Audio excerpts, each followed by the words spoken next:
Bon, j'étais dans mon bureau, puis j'attendais que les projets arrivent. J'attendais. Alors je me suis mis à rêver. J'ai rêvé d'oiseaux dans des chapiteaux, j'ai rêvé d'hommes et de femmes avec de la paille sur eux. J'avais lu la veille un projet de cirque qu'on soutenait avec Delphine, la directrice adjointe.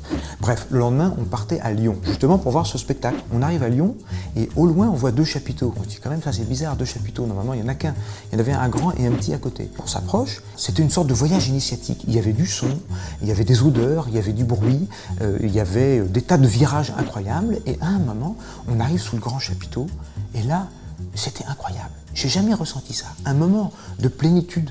C'était très zen. On s'est assis sur les gradins sans faire de bruit et le spectacle a commencé. On s'en était même pas rendu compte. On a vu des chevaux qui traversaient, des enfants, des oiseaux, toutes sortes de choses. On avait l'impression que les artistes étaient en train de devenir des animaux et que les animaux étaient vraiment en train de devenir des artistes. Et quand on est sorti avec Delphine, on était très fiers d'avoir soutenu ce projet. Et quand ils vont venir à Antony, on sera content de le montrer au public.